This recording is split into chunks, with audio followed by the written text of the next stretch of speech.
Hello everyone, আসসালামু আলাইকুম। তো আশা করি সবাই ভালো আছেন। তো আজকের ভিডিওতে আমরা আলোচনা করব সিএসএস এর টেক্সট প্রপার্টি নিয়ে। তো সিএসএস এ অনেক প্রকারের ফরম্যাট আছে সিএসএস টেক্সট প্রপার্টির।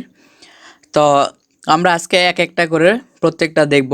আপনারা যদি আমার চ্যানেলে নতুন হয়ে থাকেন তাহলে অবশ্যই আমার চ্যানেলটিকে সাবস্ক্রাইব করে দিবেন এবং পাশে থাকা বেল বাটনটি অবশ্যই প্রেস করে রাখবেন এরকম আপডেট ভিডিও সবার আগে পাওয়ার জন্য। তো চলেন কথা না বাড়িয়ে শুরু করা যাক।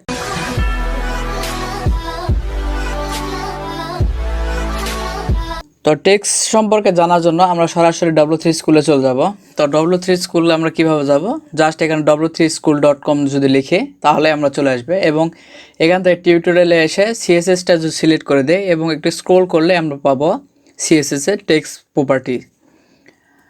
তো এখানেও বলছে CSS has a lot of properties for formatting text, অর্থাৎ ফরম্যাটিং টেক্সটের অনেক ধরনের প্রপার্টি আছে এই সিএসএসে।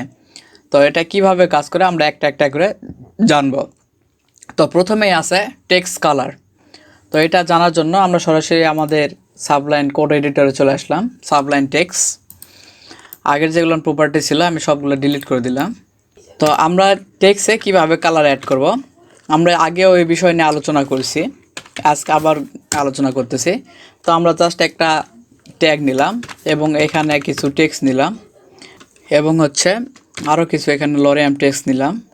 তো লরিয়াম টেক্সটটা নেওয়ার জন্য জাস্ট এখানে রাইট ক্লিক দিব, ILOR লিখব এবং ইন্টার যদি প্রেস করি তাহলে দেখতে পাবেন অনেকগুলো লরিয়াম টেক্সট চলে আসছে। তো লরিয়াম টেক্সটগুলো আমরা সবগুলো একটা পি ট্যাগের ভিতর নিলাম। আমি ব্রাউজার এটা ওপেন করে নিলাম। তো লেখাগুলো চলে আসছে। এখন আমরা টেক্সটটাতে কালার অ্যাড করব। আর এটা কিভাবে অ্যাড করব? প্রথমে আমরা S1 ট্যাগটাকে কল করে নেব, সেম আগের মতোই। প্রথমে ট্যাগটাকে কল করে নিতে হবে এবং এখানে জাস্ট টেক্সটের কালার প্রপার্টিতে শুধু কালার লিখলেই আমরা এখানে কালারটা অ্যাড করতে পারবো। এবং আমি কালারটা দিয়ে দিলাম রেড। এখন ব্রাউজার রিফ্রেশ করি তো দেখতে পাচ্ছেন হ্যালো ওয়ার্ল্ড লেখাটা রেড কালারে চলে আসছে। তারপর নিচের লরিয়ামটা আছে, সেমভাবে আমরা এখানে যদি পি কল করে নেই এবং এখানে যদি কালার লিখি, কালারটা যদি আমি ব্লু করে দেই এবং সেভ করে আমি রিফ্রেশ করলাম, তো দেখতে পাচ্ছেন লেখাগুলো সব ব্লু কালারের চলে আসছে। তো এইভাবে আমরা কালার অ্যাড করে নিতে পারি। অথবা এরকম আরও অনেক ধরনের অনেক থাকতে পারে, এরকম অনেক ট্যাগ থাকতে পারে, পি ট্যাগ থাকতে পারে, তারপর H2 থাকতে পারে, H3 থাকতে পারে, এভাবে অনেকগুলো ট্যাগ থাকতে পারে। এই সবগুলোকে একসাথে কালার করার জন্য আমরা সরাসরি বডি ট্যাগটাকে কল করে নিব।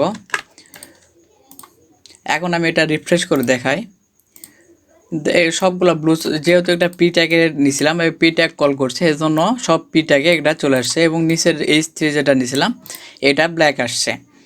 তো সব লেখাকে চেঞ্জ করার জন্য আমরা সরাসরি যদি আমরা এখানে বডি ট্যাগটা ইউজ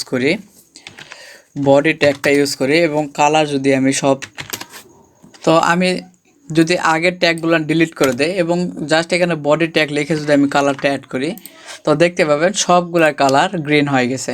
তো এইভাবে আমরা বডি ট্যাগ দিয়ে আমরা যতগুলো টেক্সট আছে সবগুলাকে আমরা গ্রিন করে দিতে পারি বা যে কোনো টেক্সটকে আমরা কালার করে নিতে পারি সিঙ্গেলভাবে ট্যাগকে কল করে অথবা সরাসরি টোটাল ফাইলটাকে কল করে। তো এইটা গেল সিএসএস এর টেক্সটের কালার। এখন আমরা দেখব অ্যালাইনমেন্ট। তো টেক্সটের অ্যালাইনমেন্টটা কি? তো এখানে টেক্সটের তিনটা অ্যালাইন দিছে, একটা টেক্সট অ্যালাইন দিছে সেন্টার, একটা টেক্সট অ্যালাইন লেফট এবং আরেকটা দিছে টেক্সট অ্যালাইন রাইট। তা আমি জাস্ট এখানে এটাকে কপি করে নিলাম,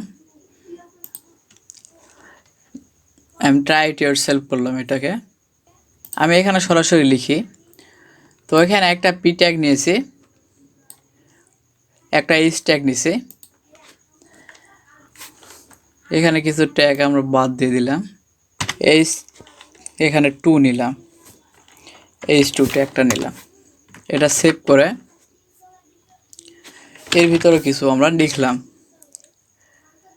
এখন যদি এটা আমি ব্রাউজার রিফ্রেশ করি, তো দেখতে পাচ্ছেন তিনটা এক জায়গাতে চলে আসছে। আমি যদি এই লেখাটাকে মাঝখানে নিতে চাই, তাহলে জাস্ট এখানে আমরা ট্যাগটাকে কল করে নিব, h1 ট্যাগটাকে কল করে নিলাম, এবং এখানে টেক্সট অ্যালাইন যদি আমরা সেন্টার করে দেই এবং রিফ্রেশ করি, তো দেখতে পাচ্ছেন অ্যালাইনমেন্টটা লেখাটা সেন্টারে চলে আসছে।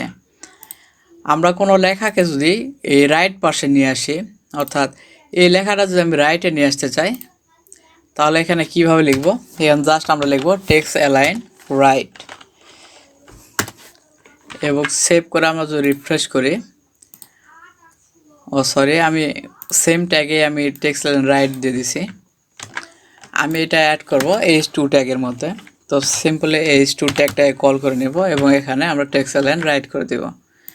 এখন যদি আমি রিফ্রেশ করি, তো দেখতে পাচ্ছেন নিচের 2 নাম্বারটা যেটা ছিল এটা রাইটে চলে আসছে, আর 3 নাম্বারটা রাইটে লেফটে আছে।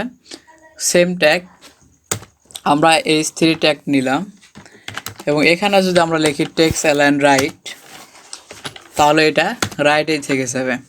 তো এইভাবে আমরা যে কোনো টেক্সটকে লেফটে এবং রাইটে আমরা অ্যাড করে নিতে পারি।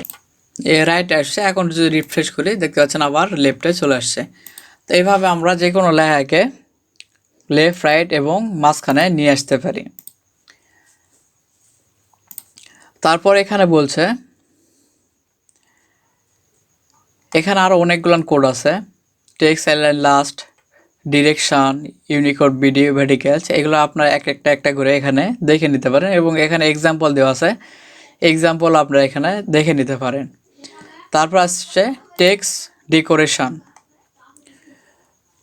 তো টেক্সট ডেকোরেশনটা কিভাবে কাজ করে, এখানে কয়েকটা দিয়ে দিছে, টেক্সট ডেকোরেশন লাইন ওভারলাইন, একটা হচ্ছে লাইন থ্রট, একটা আন্ডারলাইন এবং একটা হচ্ছে ওভারলাইন আন্ডারলাইন।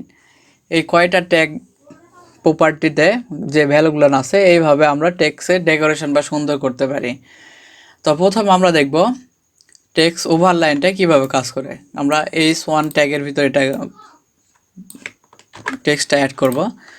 তো আমি এখানে অ্যাড করলাম, রিফ্রেশ করে আমি এটা h1 ট্যাগে আমি অ্যাড করে নিলাম, রিফ্রেশ করি, তো দেখতে পাচ্ছেন এখানে কি বলছে যে টেক্সট ওভারলাইন, অর্থাৎ লেখার উপর দিক দিয়ে এই যে একটা দাগ চলে আসছে, এটা হচ্ছে ওভারলাইন। তারপর আরেকটা ট্যাগ এখানে বলছে লাইন থট, আমি লাইন থটটাও সেমভাবে কপি করে নিলাম, আমি এটাও এখানে অ্যাড করে দিলাম h1 ট্যাগে।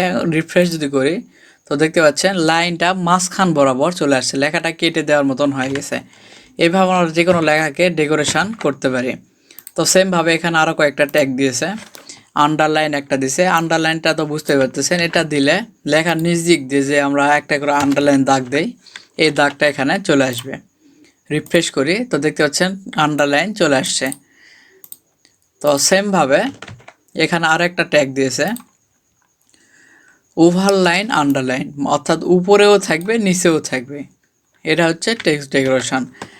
জাস্ট আমি যদি এখানে অ্যাড করে দেই ওভারলাইন এবং আন্ডারলাইন, তাহলে দেখতে পাবেন উপরে একটা লাইন আসছে, নিচে একটা লাইন আসছে। এভাবে আমরা স্টাইল করে টেক্সটের ডেকোরেশন আমরা অ্যাড করে নিতে পারি। তারপর এখানে বলছে টেক্সট ট্রান্সফর্ম। আমাদের অনেক ক্ষেত্রে অনেক লেখা বড় হাতের ছোট হাতের এভাবে লেখার প্রয়োজন হয়, অথবা ক্যাপিটালাইজেও আমাদের লেখার প্রয়োজন হয়। তো এটা আমরা কিভাবে লিখব, তো দেখতে পাচ্ছেন লেখাটা এইভাবে আছে। তো এই লেখাটার আমি সবগুলাকে বড় হাতের করে দেবো, এখানে ছোট হাতেরও আছে, আমরা সবগুলাকে বড় হাতের করে দেব। তো বড় হাতের করার জন্য আমরা জাস্ট এখানে লিখব টেক্সট ট্রান্সফর্ম এবং এখানে সবগুলাকে কল করে আমাদের প্রপার্টি ভ্যালুটা দিলাম আপার কেস এবং সেভ করে আমি যদি ব্রাউজার রিফ্রেশ করি, তো দেখতে পাবে সব লেখাগুলো বড় হাতের চলে আসছে। আমরা চাইলে এটা ছোট হাতের করে দিতে পারি, জাস্ট এখানে টেক্সট ট্রান্সফর্মটা যদি আমরা লোয়ার কেস করে দেই, লোয়ার কেস করে যদি আমরা সেভ করি, তো দেখতে পাচ্ছেন উভয় লেখাটাই একবারে ছোট হাতের হয়ে গেছে। আবার আমরা চাইলে ক্যাপিটালাইজও করতে পারি। ক্যাপিটালাইজ মানে হচ্ছে প্রত্যেকটা শব্দের প্রথম অক্ষর থাকবে বড় হাতের এবং বাকিগুলো থাকবে ছোট হাতের। তো আমি আপনাদের দেখাই এবং এটা সেভ করি, ক্যাপিটালাইজ লিখে রিফ্রেশ করি। তো দেখতে পাচ্ছেন প্রথমে ডব্লুটা এবং শেষে এই ওয়ার্ল্ডের ডব্লুটা বড় হাতের হয়ে গেছে। এভাবে আমরা যে কোনো লেখাকে ট্রান্সফর্ম করে নিতে পারি। তারপর এখানে আরেকটা দিছে টেক্সট স্পেসিং। তো টেক্সট স্পেসিংটা কিভাবে কাজ করে, এখানে বলছে text index, letter spacing, line height, word spacing, white space. এভাবে আমরা প্রত্যেকটা লেখার স্পেসিং অ্যাড করতে পারি। তো আমি H1 ট্যাগটাকে যদি আমরা এখানে লেটার স্পেসিংটা যদি আমি অ্যাড করে দেই এবং লেটার স্পেসিংটা দিলাম আমি 10 পিক্সেল করে দিলাম। এখানে আমি অ্যাড করে দিলাম 10 পিক্সেল এবং ট্যাগটাকে শেষ করলাম সেমিকোলন দিয়ে। এখন যদি আমি এটা সেভ করে যদি রিফ্রেশ করি, ব্রাউজারে এসে রিফ্রেশ করি, তো দেখতে পাচ্ছেন প্রত্যেকটা লেখা স্পেসিং হয়ে আসছে। অনেক সময় দেখা যাচ্ছে আমাদের অনেকগুলো লাইন থাকতে পারে। সেমভাবে আমি আপনাদের দেখাই। আমি এখানে পি ট্যাগ নিলাম, আবার পি ট্যাগ নিলাম। এখন এই পি ট্যাগের ভিতরে আমি কিছু লরিয়াম এখানে অ্যাড করে দিলাম, লরিয়ামগুলো আমি অ্যাড করে দিলাম। সেভ করে এখানে লরিয়ামগুলো দেখতে পাচ্ছেন পাশাপাশি আছে। আমরা এটার হাইট ওয়েট অ্যাড করে দিতে পারি। তো হাইট ওয়েট অ্যাড করবো কীভাবে, জাস্ট এখানে পি ট্যাগটাকে আমরা কল করে নিব এবং এটা ব্র্যাকেটের ভিতর দিয়ে আমরা যদি এখানে লাইন হাইট প্রপার্টিটাকে যদি কল করি, এটা যদি আমি 15 পিক্সেল দিয়ে দেই, এখন যদি আমি ব্রাউজার এটা রিফ্রেশ করি, দেখতে পাচ্ছেন অনেক পাশাপাশি আছে, কিন্তু রিফ্রেশ করলে লাইন হাইটগুলো বেড়ে যাচ্ছে। এভাবে আমরা লাইনের হাইট আমরা অ্যাড করে দিতে পারি। তারপর এখানে বলছে টেক্সট শ্যাডো। এখানে আরও অনেকগুলো দিছে, text index, line height, word spacing. তো এভাবে আমরা প্রত্যেকটা একটা একটা করে দেখে নেব। তারপর আসছে টেক্সট শ্যাডো। টেক্সট শ্যাডোটা কিভাবে কাজ করে, তো আমাদের অনেক সময় অনেক কিছুতে শ্যাডো দেওয়ার প্রয়োজন হয়। এখানেও টেক্সট সেমভাবে টেক্সট শ্যাডোতে আমরা শ্যাডো অ্যাড করতে পারি। তো এটা অ্যাড করব কিভাবে, আমরা জাস্ট এইখানে আরেকটা প্রপার্টি নিব, সেটা হচ্ছে টেক্সট শ্যাডো। এবং এখানে আমরা টেক্সট শ্যাডোর যে একটা আমরা কত দূর পর দিব টেক্সট শ্যাডোটা 2 পিক্সেল দিলাম। আমি এখানে কয়বার দেব, আমি 5 পিক্সেল দিলাম এবং এর কালার দিলাম রেড। আমি এটা যদি এখন সেভ করে যদি আমি রিফ্রেশ করি ব্রাউজারে, তো দেখতে পাচ্ছেন সব লেখারগুলো নিচে একটা করে শ্যাডো চলে আসছে, এটা হচ্ছে রেড কালার চলে আসছে। আমরা চাইলে এর অপাসিটি কমানোর জন্য আমরা জাস্ট এখানে অপাসিটি যদি আমরা যদি 5 পিক্সেল অ্যাড করে দেই, এটা হচ্ছে অপাসিটি দিলাম। এখন যদি আমি এটা রিফ্রেশ করি, তো দেখতে পাচ্ছেন নিচে লেখাগুলো ঘোলা হয়ে গেছে, অপাসিটিটা অনেক কমে গেছে।